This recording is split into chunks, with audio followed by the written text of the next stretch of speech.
Hi, everyone. Welcome and good evening. My name is Lauren Artilles, and on behalf of Harvard Bookstore, the Harvard University Division of Science, and the Harvard Library, I'm honored to introduce this virtual event with Elizabeth Kolbert, presenting her new book, Under a White Sky, The Nature of the Future, in conversation with Amy Grady, and featuring an introduction by Jerry Mitrovica. I hope you're all well and safe and hanging in there. Thank you so much for joining us virtually tonight. Tonight's event is the latest installment in our Harvard Science Book Talk series, which works to bring the authors of recently published science literature to our Cambridge community and beyond. To learn more about our other upcoming virtual events in the series, you can visit harvard.com and sign up for our email newsletter, or check out the page harvard.com/science for more info. We also have a Science Research Public Lectures YouTube channel where you can view previous talks that you might have missed. This evening's discussion will conclude with some time for your questions. So if you have a question for our authors at any time during the talk tonight, click on the Q&A button at the bottom of the screen and we'll get through as many as time allows. In the chat, I'll be posting a link to purchase Under a White Sky on harvard.com, as well as a link to donate in support of this series and our store. Your purchases and financial contributions make events like tonight's possible and help ensure the future of a landmark independent bookstore. So thank you so much. Thank you to our partners at Harvard University, and thank you to all of you for showing up and tuning in support of authors, publishers, indie bookselling, and especially for science, because it really, really matters in this difficult time and always. And finally, as you may have experienced in virtual gatherings over this past year, technical issues may arise. So if they do, we'll do our best to resolve them as quickly as possible. Thank you for your patience and understanding. And now I am delighted to turn things over to our special guest, Jerry X. Mitrovica, theoretical geophysicist and Frank B. Baird Jr. Professor of Science at Harvard University, who will introduce our speakers. Professor Mitrovica, the digital podium is yours. Thank you. Thank you very much.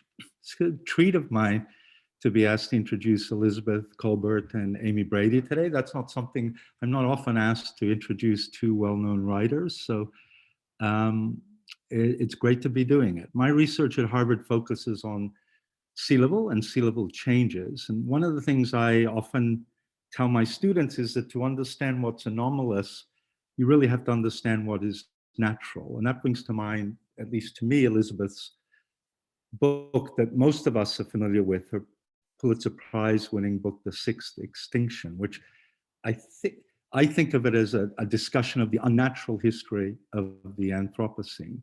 I once described the book to a colleague as an observation of the impact of the meddling of humans in Darwin's world of natural selection. I'm not sure Elizabeth would agree.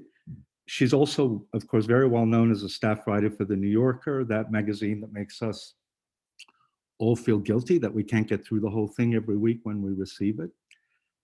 Today's discussion is going to center on her new book, Under a White Sky, The Nature of the Future, which I think of as a bit of a sequel to The Sixth Extinction. The first described the impact of humans in driving extinctions, perhaps even our own.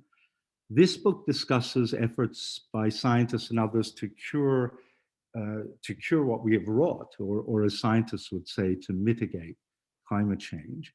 Amongst other things in this book, Elizabeth talks about one of my colleagues, Frank Koich. I don't know if Frank is on here somewhere, whether he's listening in. I hope he isn't, because I'll admit that with my students, I often call Frank the mad scientist in the department. I imagine him sitting there. One of his ideas, as Elizabeth talks about, is one way to cool climate is to send up nanodiamonds, very small man-made diamonds up into the stratosphere where they reflect light and cool the earth.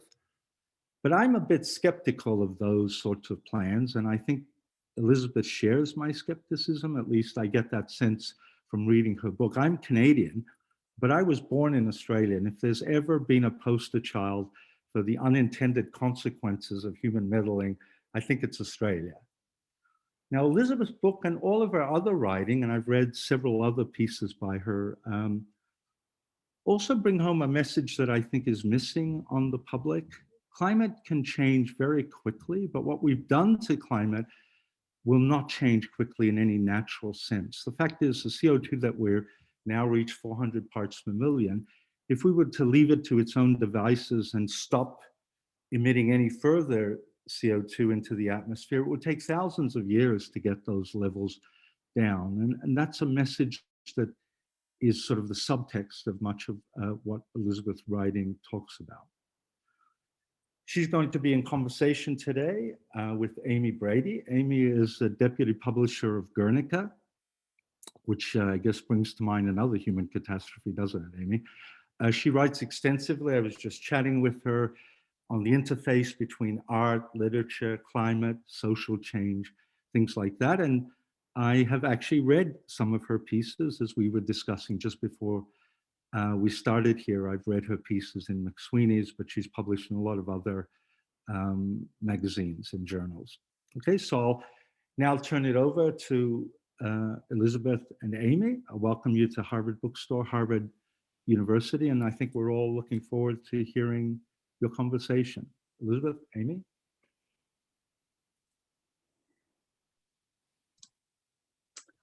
Thank you, Jerry, and thank you, Harvard Bookstore, for this incredible event this evening. I am so thrilled to be speaking with the great Elizabeth Kolbert, and also just a big thank you to everyone who is tuning in this evening to talk about Elizabeth's amazing new book, Under a White Sky, and of course, the crucial and critical subjects that she addresses in this book. Elizabeth, thank you for taking the time out of your very busy schedule to speak with us tonight.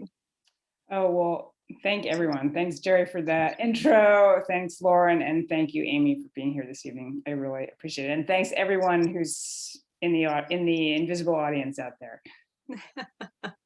Well, I am very excited to talk to you about your new book, but would you like to read a short selection of it first for us? Sure. I'm just going to read a passage that's sort of near the beginning of the book, comes right after a trip, I guess a little context, a trip that I take down the Chicago Sanitary and Ship Canal to a set of electric barriers on this sort of weird fake river.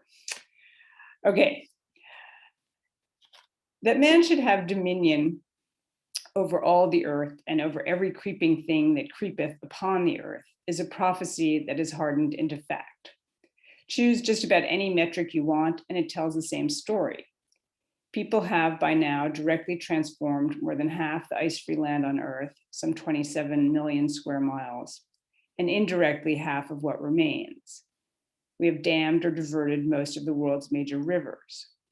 Our fertilizer plants and legume crops fix more nitrogen than all terrestrial ecosystems combined, and our planes, cars, and power stations emit about 100 times more carbon dioxide than volcanoes do.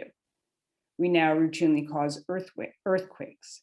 A particularly damaging human-induced quake that shook Pawnee, Oklahoma on the morning of September 3rd, 2016 was felt all the way in Des Moines. In terms of sheer biomass, the numbers are stark staring. Today, people outweigh wild mammals by a ratio of more than 8-to-1. Add in the weight of our domesticated animals, mostly cows and pigs, and that ratio climbs to 22-to-1. In fact, as a recent paper in the Proceedings of the National Academy of Sciences observed, humans and livestock outweigh all vertebrates combined, with the exception of fish. We have become the major driver of extinction and also probably of speciation. So pervasive is man's impact, it is said we live in a new geological epoch, the Anthropocene. In the age of man, there is nowhere to go, and this includes the deepest trenches of the oceans and the middle of the Antarctic ice sheet that does not already bear our Friday-like footprints. An obvious lesson to draw from this turn of events is be careful what you wish for. Atmospheric warming, ocean acidification, sea level rise, deglaciation, desertification, eutrophication. These are just some of the byproducts of our species' success. Such is the pace of what is blandly labeled global change that there are only a handful of comparable examples in Earth's history, the most recent being the asteroid impact that ended the reign of the dinosaurs 66 million years ago. Humans are producing no analog climates, no analog ecosystems, a whole no analog future. At this point, it might be prudent to scale back our commitments and reduce our impacts, but there are so many of us, as of this writing, nearly 8 billion, and we are stepped in so far, return seems impracticable. And so we face a no analog predicament. If there is to be an answer to the problem of control, it's going to be more control. Only now what's got to be managed is not a nature that exists or is imagined to exist apart from the human. Instead, the new effort begins with a planet remade and spirals back on itself, not so much the control of nature as the control of nature. First, you reverse a river, then you electrify it.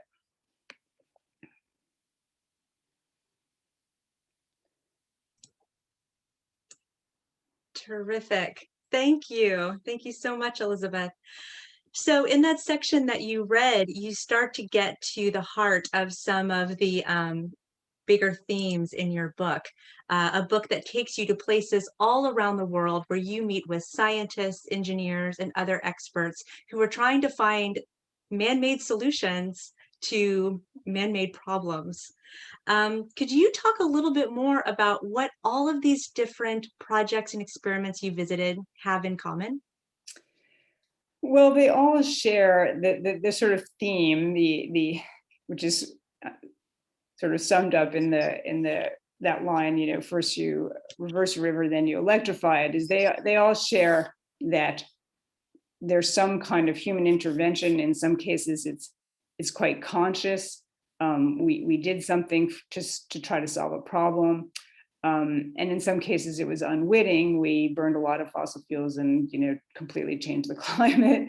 And now we are confronting the impacts of that, of our own actions, and trying to figure out ways to intercede again in the natural world, or this world that is, you know, part natural, part human. And one of the terms that comes up in the book a couple of times is a coupled human and natural system, which is a real thing in academic discourse, and I think is an awkward term, but actually gets at something very important. They're not natural systems anymore, and they're not human systems.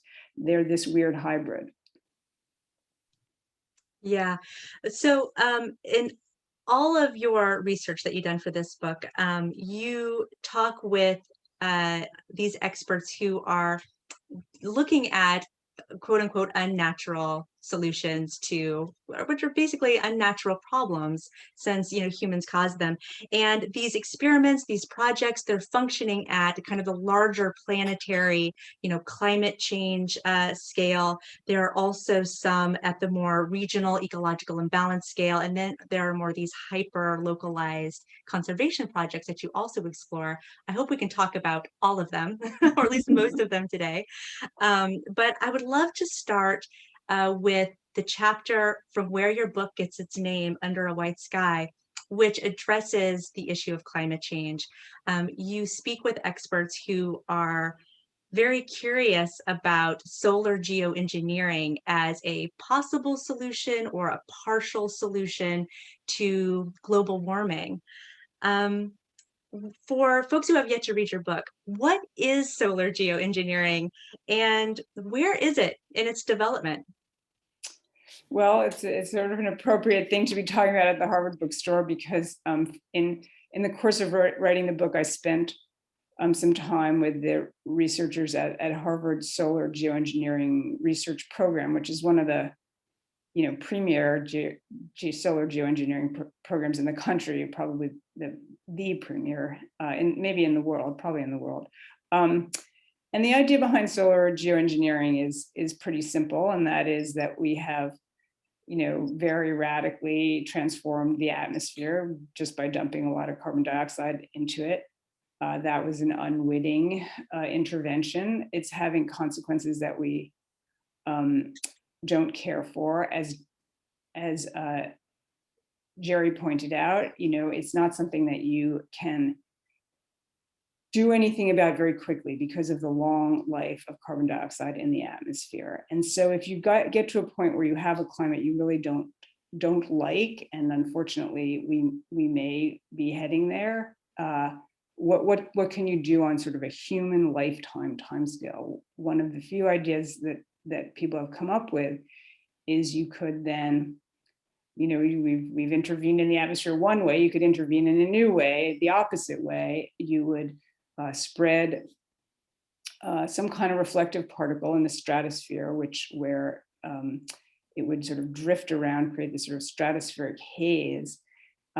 And that would just bounce sunlight back to Earth. These reflective particles would just bounce sunlight back to Earth, back to the space, I'm sorry, so that less direct sunlight would be hitting the Earth, and that would have a cooling effect. And we know that this is what happens because it's what happens after a major volcanic eruption. You get a lot of sulfur dioxide that gets spewed into the air. If the volcano is powerful enough, it gets ejected into the stratosphere and drifts around the world. And for an appreciable amount of time, several months to years, you get this cooling effect, which was measured, for example, after Mount Pinatubo.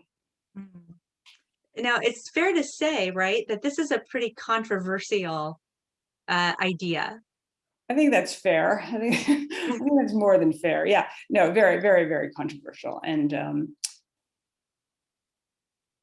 because we would be taking control in a sense of the whole climate system, or trying to, and there, the impacts, the potential side effects of this are quite serious. And one of the less serious ones, actually, and that gets back to the title of the book, is that it could change the appearance of the sky. There have been studies that suggest that it would, if you went out to a place where now you'd expect to see a very blue sky on a very clear day, the sky would sort of would look like it does in New York, in an urban area. It would have a sort of milky tinge. So that's where the title comes from, Under a White Sky. Yeah. Are there scientists, though, that are pushing to make solar geoengineering a reality, even in our lifetime?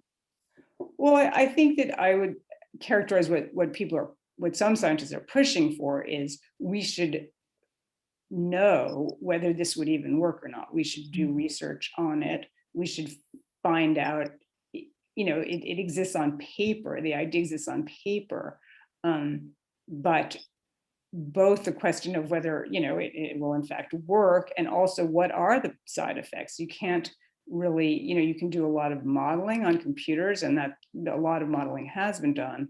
But until you do some real work, you can't really know how these particles behave in the stratosphere.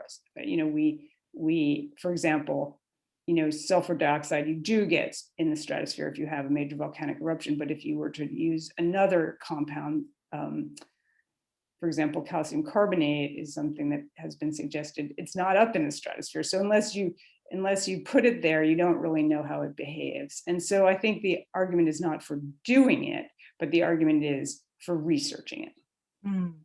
And some people are adamantly opposed to even researching it. It's sort of the old classic,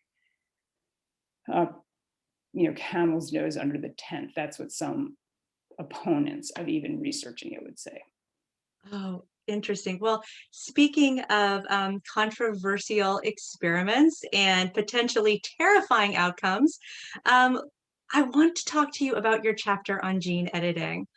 This was another one of those chapters where I just kind of read it with my jaw on the floor, that first off, that human beings even have the capabilities that we do. But then also that, there are some folks that are seriously considering employing these technologies to further interfere with the earth. So in your chapter, you talk about how a type of gene editing could be intentionally used to reduce the population of invasive species or overpopulated species that have contributed to further ecological imbalance. How are they thinking? How are scientists thinking about using this kind of gene editing tool? Well, the gene editing tool sort of in question, there's sort of two steps to it, has that. And all of these, there's been tremendous advances in gene editing over the last decade, and two scientists just won the Nobel Prize for this sort of suite of techniques that's usually called Crispr, just under that acronym Crispr. And what Crispr is, and I'm sure many of the people out there in the audience tonight know this better than I do, but it's just bacteria use CRISPR, use this system for identifying their enemies, viral enemies. They basically incorporate little snapshots of their viral enemies into their own genome. And then when they encounter them, they can send out these enzymes that cut them, the DNA or the RNA of their enemies very, very precisely. And that has been harnessed now by scientists who have just figured out how to direct these enzymes to where they want to make a cut in an organism's genome. And you can either use that to disable a gene, or you can use it to replace it with another gene. You can even use it to replace it with a gene from another species or a totally synthetic DNA sequence. So it's an incredibly powerful tool. And it also has the ability, because it itself is encoded, this whole system is encoded in DNA, it can be inserted into an organism so that the organism will reprogram its own genes, which is where you get this incredible power. And that is this idea of what's called a gene drive. And gene drive is, I can make a change in an organism that the organism will now pass down to all of its offspring. So one idea that's out there, invasive species are a terrible problem. And there's, controversy over this too, whether, things that are in the wrong place, not where they, evolved, should they be called invaders? Is that sort of, bringing human values to things? But I think it's fair to say they are a major driver of extinction, especially on islands. They've just been responsible for hundreds of extinctions. And so one of the questions is, could you use gene drive to basically insert some kind of trait that's very maladaptive, something that interferes with reproduction, that will then get passed down and eliminate a population? I don't think anyone would want to eliminate a whole species, but could you craft this so carefully that you could eliminate, for example, rats on an island? And I was in Australia. There's a lot of work going on in Australia, because as Jerry pointed out, that's a very, very manipulated ecosystem, a unique fauna that's been devastated by invasive species. So there's a lot of work going on there. And the folks I visited, one group was trying to figure out, could you do a gene drive rodent that would eliminate a whole population? I mean, it just seems like if one tiny little thing went wrong, I mean, we could eliminate mice in the world. Yes, it's a very, maybe second only, or maybe not even second only to geoengineering as a potentially a potential solution that can be a potential disaster. And certainly the people working on it, when I visited people who are working on it, they're working in very biosecure facilities.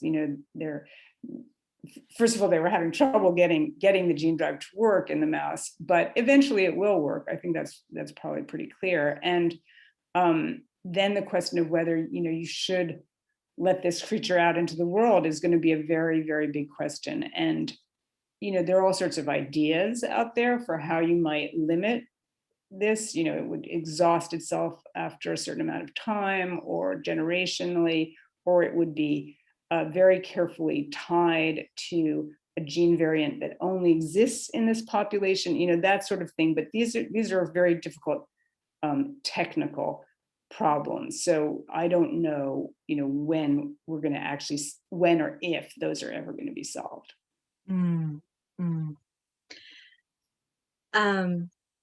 I want to just pause for just a moment to remind folks that at the end of my Q&A with Elizabeth, we will be taking questions from attendees. So in the Q&A box at the bottom of your screen, go ahead and drop your questions in there. I saw that we already have some really great ones coming in. So just want to remind everybody of that. Well, thank you, Elizabeth, for that summary. Like I said, that chapter was just amazing to me for so many different reasons. I want to talk about another project that you visited, one that I thought it was a little less terrifying, a little more uplifting, but still definitely had these edges of despair to it, because the reason it exists is because of what humans have done to the planet. And it's the coral project that you visited in Hawaii. Um, in Hawaii, there are scientists who are intentionally raising baby coral under distress or under stress. Why are they doing this? Well, this is really the story that got me sort of going on this whole project that became the book. I went out several years ago, maybe 4 years ago, to Hawaii, to the Marine Biological Station on Oahu, and there, a very, very dynamic marine biologist by the name of Ruth Gates had come up with this project idea.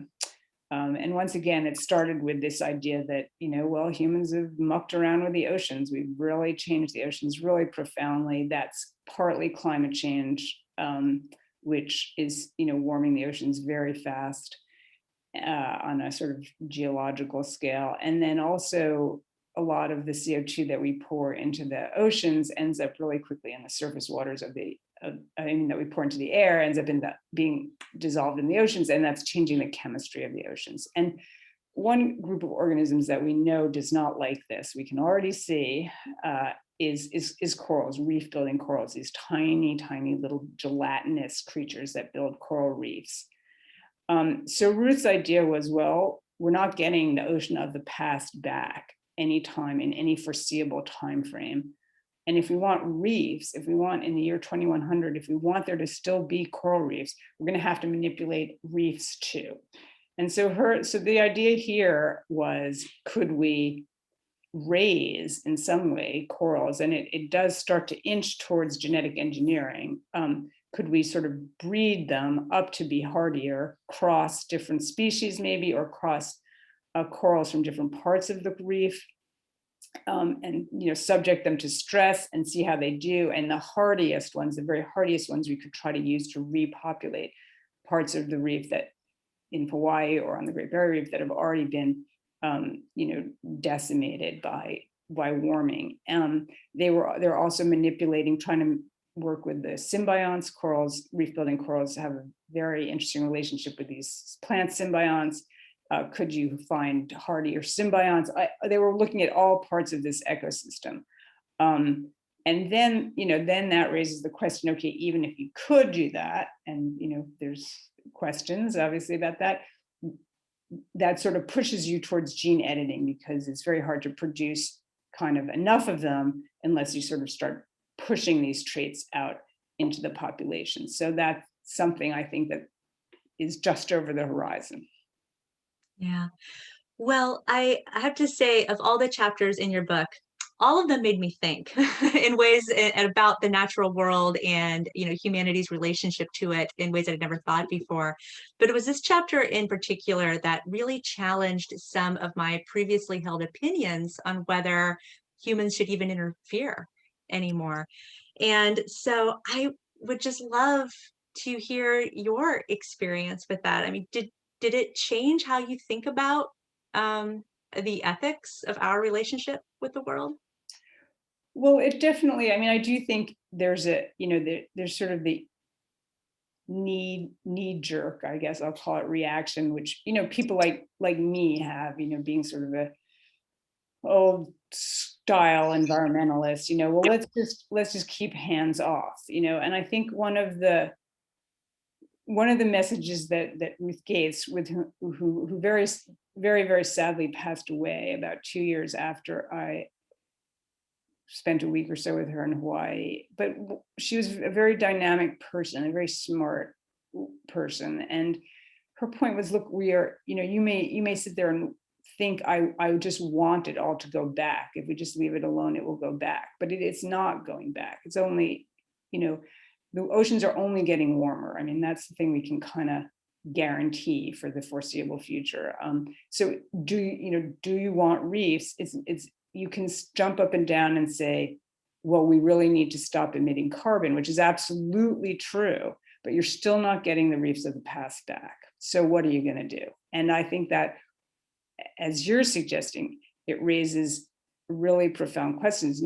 There may not be anything, practical, as it were, that you can do, but it's also, I don't think, necessarily acceptable to just say, hands off at this point. So all of everything, there are only really difficult decisions here. There's no clear right answer. Yeah. I have a quote. It was from, I think, Ruth Gates, who you quote in your book, who said, "Our project, the Coral Project, our project is acknowledging that a future is coming where nature is no longer fully natural."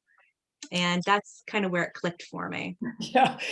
No, she made a really big impression on me too. And that whole project, which I think, was also controversial in the sense of, some people thought it was pie in the sky, really.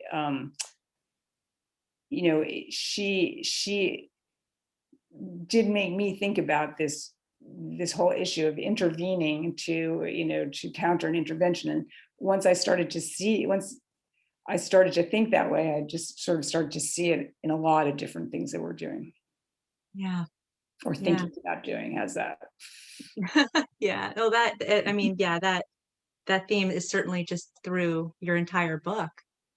And speaking of other things that are through your entire book, I want to talk about the tone of your book, because like you, I'm sure, like so many people on who are viewing this tonight, we read a lot about climate change, environmental degradation, and what have you. And the tone is always very negative. It's fearful, it's despairing, it's sad. And, there certainly are elements of that in your book, for all the reasons we just discussed. But your book is often very funny. I mean, there's this wry humor in it. Oh, I mean, it's clear throughout the book. So just, speaking as a journalist, a writer who is clearly thinks, very deeply about her craft, how did you decide to arrive at this balance between the negative and this more kind of, amusing tone that you strike? Well, I was really trying to, get people to think about things. There are so many polemics out there, and I'm not opposed to polemics. I like a good polemic as much as the next person, but I do think that people eventually turn away and they just don't want to hear it. And so I guess in a way, partly this stuff is funny. I mean, some of it is funny. There's a chapter, the genetic engineering chapter, a lot of it's about cane toads, which are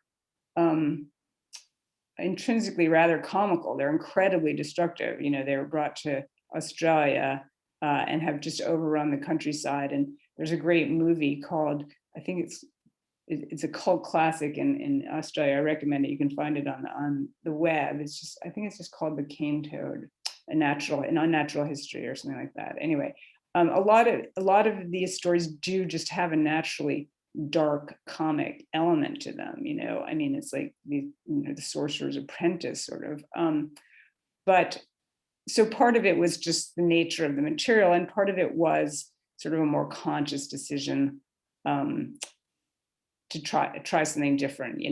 Try my own tastes run towards dark comedy. So maybe you sort of write what you like, or you try to write what you like. How's that? Yeah.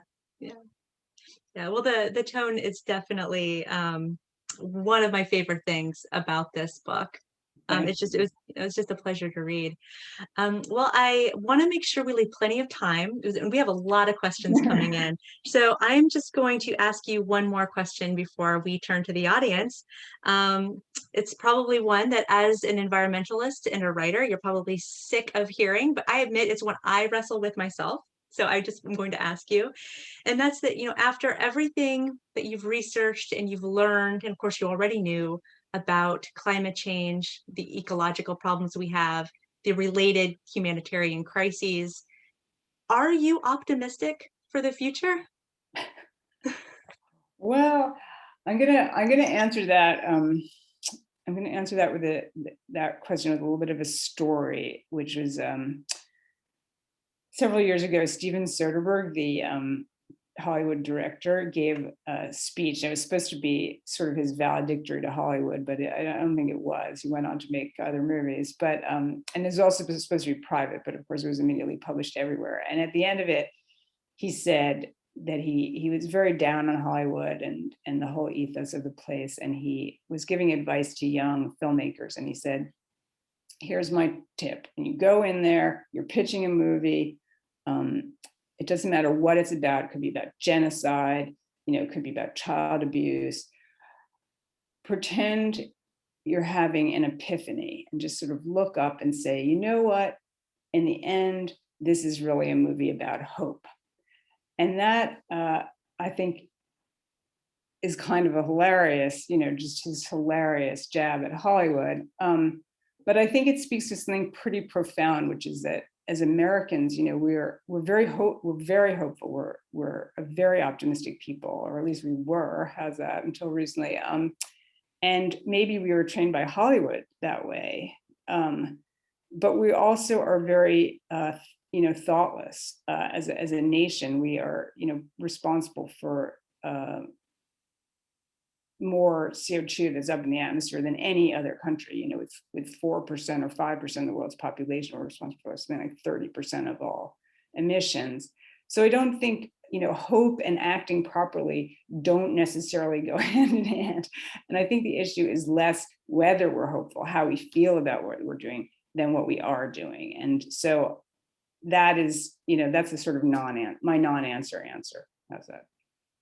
Well, it's a catalyzing answer. It's inspiring, and I hope everyone is, by that answer, is moved to do what we can do in our own individual roles in the world. So, well, thank you, Elizabeth. This has been so much fun, but we have a lot more questions for you because we have so many enthused folks tuning in tonight. So let's see here. Our first question for you comes from Camden, and Camden wants to know, what are the risks to natural change as we pursue restoring and maintaining balance through scientific and engineering solutions to mitigating climate change? In other words, how do we decide how much change is acceptable?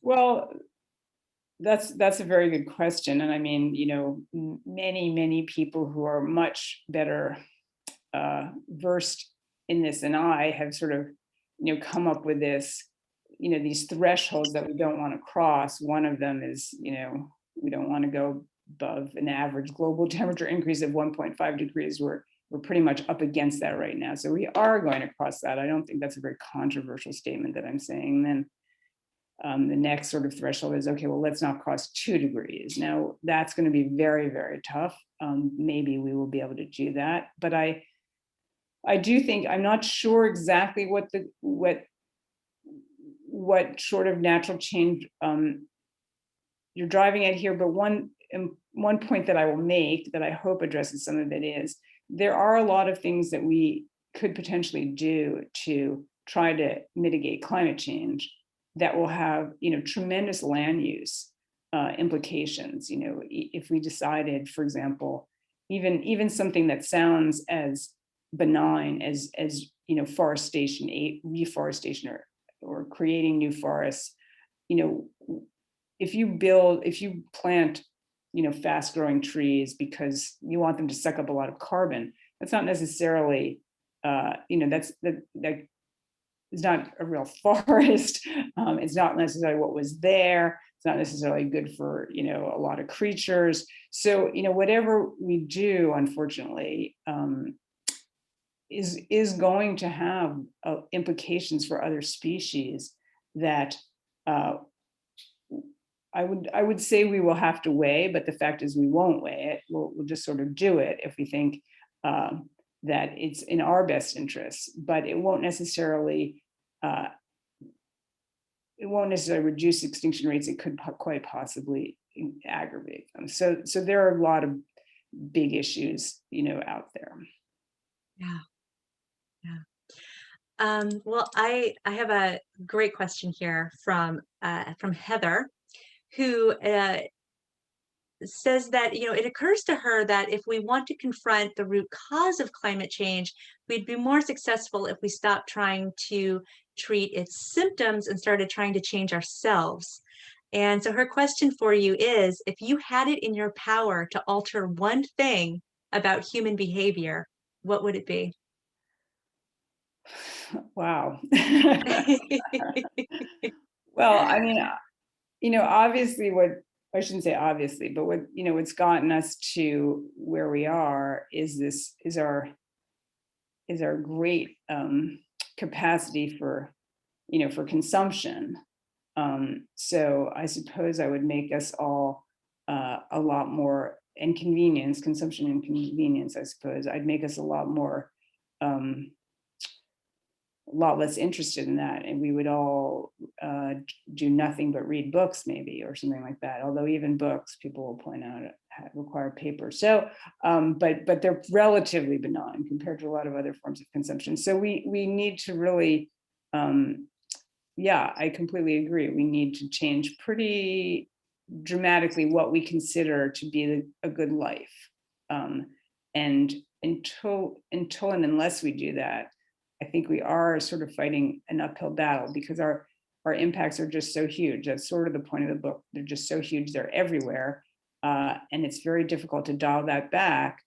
And for everyone, 8 billion people on the planet, to survive, that there's just a lot of pressures on the natural world. And so especially those of us in richer parts of the world need to really be willing to scale back. Now, is that going to happen? You asked me before if I was, optimistic. I'm not wildly optimistic about that. How's that? Mm.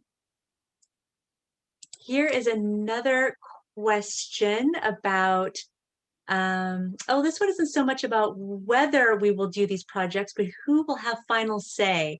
This is an anonymous attendee who says, who do you envision will have the final say on whether or not scientists move forward with any of these projects? Does public opinion matter?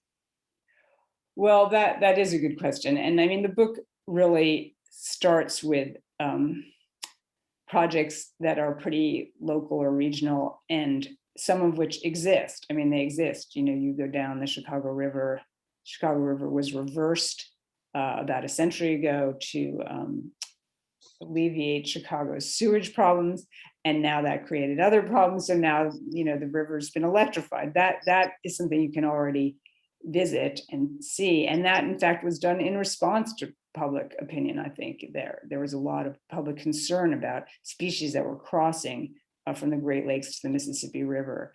As we move up the scale, choose something like, the ultimate question of this, I suppose, is solar geoengineering. And there are groups of people looking at, what solar geoengineering governance would look like. But there's no mechanism right now in which the whole world could sort of be polled and decided, what do you think of this? And the inability of getting the whole world, on the same page is one of the reasons we keep having, climate negotiations every year and not making a tremendous amount of progress. So, these are not non-unique problems. We don't have a lot of good ways for people to have input on a lot of the great questions of our time. This is just a new set of questions that you have to ask those questions about. And I think it's a crucial question, and I don't think anyone has the answer for it. Yeah. Well, I have a question here from John, who is seeking a kind of answer to what we might be able to do.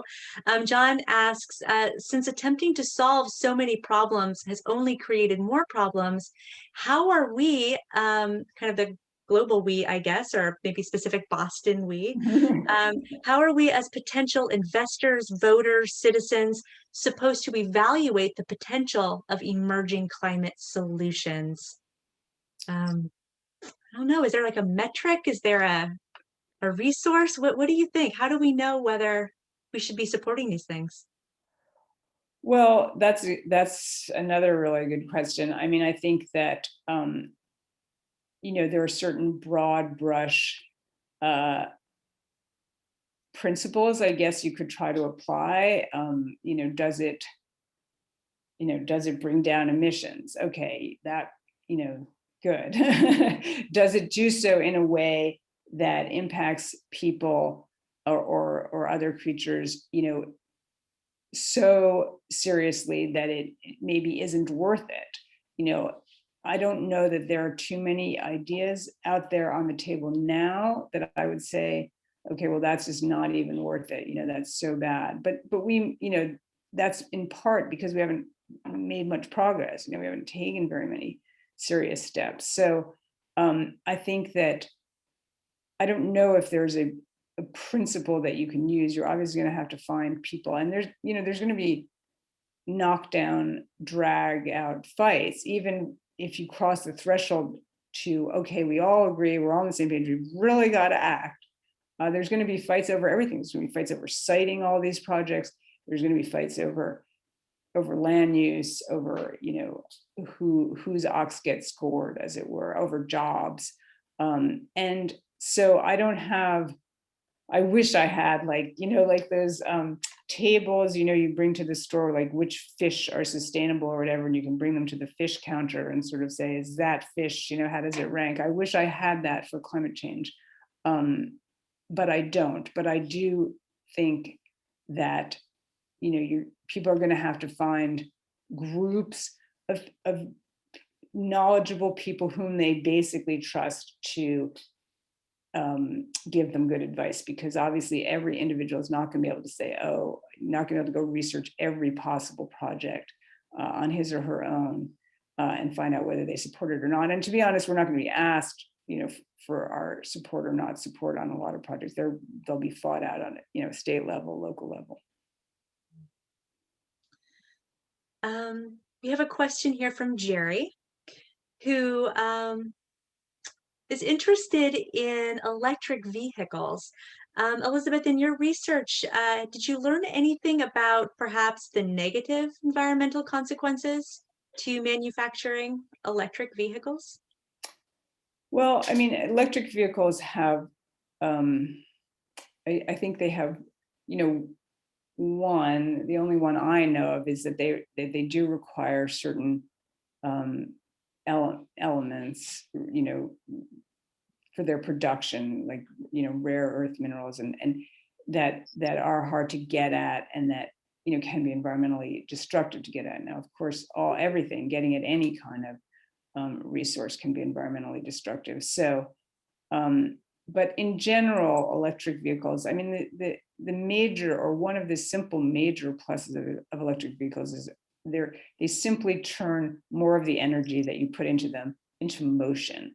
So they are immediately much more efficient than gasoline powered engines. And so even though they're, maybe, once again, that may be one of these cases where there may be some genuine serious effects that we don't like, the overall effect, I think, once again, most experts that I trust, at least, would say this is the way you've got to go. You've got to get rid of as many vehicles as we can. We've got to electrify our vehicle fleet as much as possible, because they're simply much more efficient. And it is possible also to decarbonize the electrical grid. It's possible. It is just not possible to decarbonize, an internal combustion engine. Yeah. Great. Thank you for that. We have a lot of questions coming in about the current political milieu. I think we can kind of sum it up in this one really great question. Would you comment on how the new Biden administration is emphasizing environmental concerns, concern over our oceans, et cetera, et cetera?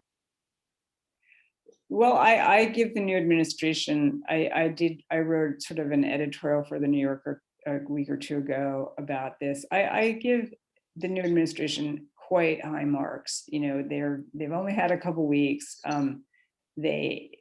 Biden has put together, I think, a very impressive team of people to work on climate, think about climate, try to coordinate climate policy, because, one of the problems that we have is that you can't have some arrows going in one direction, some arrows going in the other direction. You have to have all of the arrows pointing in the same direction to get anything meaningful done. And I think they really understand that.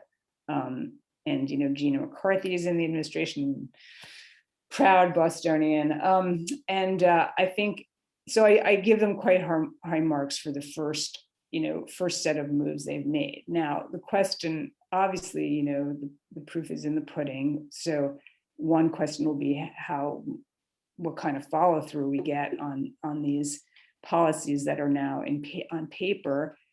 A whole slew of new regs are going to have to be written. You can't just, in many cases, Trump reversed Obama era rules. You can't just, go back. You have to rewrite them again. So there's a huge amount of time-consuming work that has to go into it. And then the real bottom line is that, I think everyone who's really looked at this issue over time, the issue of climate change at least, would say, well, it's really hard to do meaningful stuff without any congressional action, where you keep having to do it via regulation, which is litigated and challenged in court, and we have a pretty anti-regulatory Supreme Court. So we really need congressional action, and with such a narrowly divided Senate, are we going to get anything out of them or not? And I don't know the answer to that. Yeah.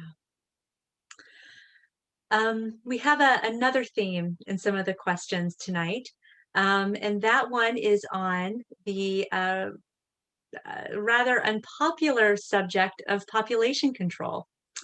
I'm going to combine a couple of questions here. Why, to your mind, Elizabeth, why is the idea of population control so unpopular? I mean, to the point where nobody in the press even really wants to talk about it. Well, I mean, population control, I suppose, has become a very divisive political issue. And, there's a lot of history here that we don't need to go into now. But one of the fundamental issues here is that, in a lot of the sort of developed world, the richer countries, population, reproduction rates have dropped below what are called replacement rates, right? So population, in the absence of immigration, would be sinking, and in some places is sinking. Japan is going to lose a lot of people because it has such a low birth rate. So in high consuming parts of the world, birth rates have dropped and are dropping. Now, in some low consuming parts of the world, birth rates are still quite high. So the question is it sort of fair to, what should we be looking at? The fact that, people with low birth rates are consuming too much, or the people with a high, who are consuming very little have higher birth rates. And that's a pretty divisive issue. And you can understand why. And at the end of the day, I think both are important. It's our impacts, human impacts, are a function of how many of us there are and how much each of us is consuming. And so I think we need to look at both parts of that equation. And one thing that I would also say is, population control, maybe that's the wrong word, but just trying to make sure, for example, that every woman in the world who wants access to birth control can get it.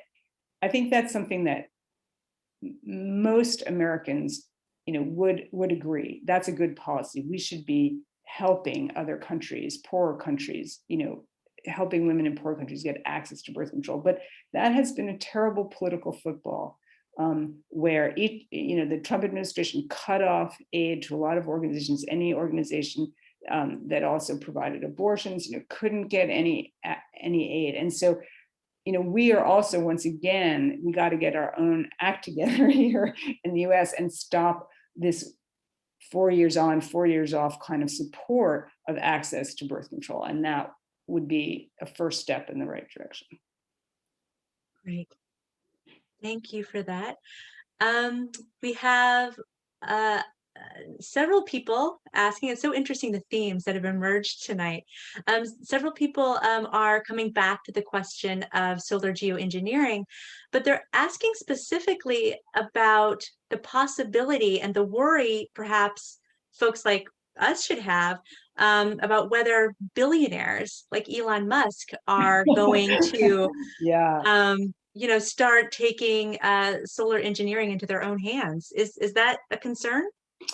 Well, I very rarely, as you know, try to ratchet down the level of concern, but that is one concern that I will try to put to bed, because if you're really doing solar geoengineering on a meaningful scale, you need a fleet of aircraft that can reach the stratosphere with a pretty significant payload. You need to do it over and over and over again. And if you're a country like the US, and you decide, and Elon Musk, even if he could develop this fleet of aircraft, which is possible, although I don't think you could do it secretly, and suddenly these planes started to fly every day, and the US or China or Russia or some other great power decided, well, we don't really want Elon Musk doing this. I don't think it would continue for very long. I mean, it's pretty easy to shoot one of those guys out of the sky. So I don't think the idea of the rogue billionaire geoengineering the earth like out of some James Bond movie, that is one concern, maybe the only one that I can make people feel less worried about. But I rank that pretty low on my own list of worries. Great, thank you. Well, I personally take some comfort in that. I think I share some of the concern with the folks listening in tonight.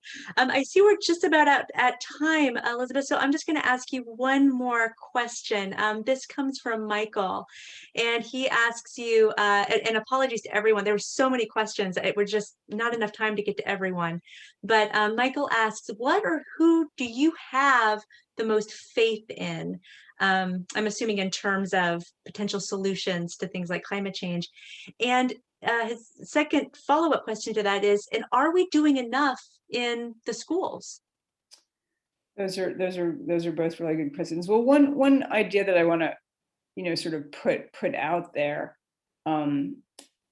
is this idea that another Harvard scientist has put out there, which is Ed Wilson has a book called Half Earth, which advocates putting aside basically half of the land and half of the waters of the world aside, for other creatures. And these places would still be subject, obviously, to climate change. They'd still be subject to these sort of big global forces that we've set in motion.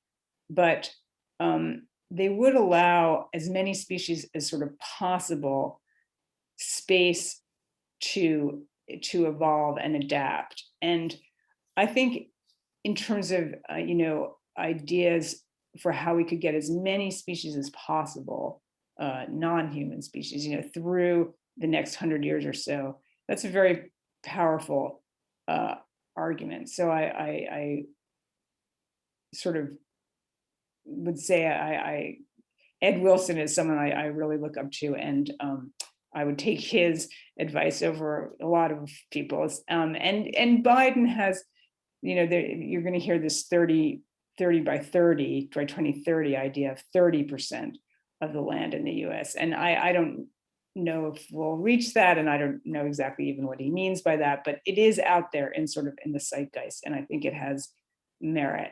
And are we doing enough in the schools is a question that I have a hard time answering, because I no longer have kids, little kids, and I'm not in the schools. But I strongly suspect that the answer is no. Nothing could be more important. No issues I don't think could be more important to the young people of this country than these issues, which are going to really dominate their futures. But of course, nowadays people aren't even going to school practically. So it's what but that's a whole other issue. We won't get into that. But I think that developing curricula for kids around these issues is really important, and also really tough. I'm going to say it is tough because these are really, really heavy numbers. But that being said, there's a lot of youth activism around climate change. And so maybe that is getting the attention of the educational, the pedagogical community, which as I said, I'm not really part of. Yeah. No, that would be amazing. Elizabeth, thank you. This has been such a fun and enlightening conversation. I believe there's a... And thank you everyone out there. Yes, thanks everyone for tuning in. And I believe there is a purchase link in the chat box. Yes, there is. Thank you both so much for this fantastic conversation. And thank you to Jerry for that wonderful intro. Thank you to all of you out there for spending your evening with us. And please learn more about this fascinating book and purchase Under a White Sky at harvard.com. Link is in the chat. On behalf of Harvard Bookstore, the Harvard Division of Science, and the Harvard Library here in Cambridge, Massachusetts, have a good night, keep reading, and stay warm. Thanks, guys. Good night. Bye.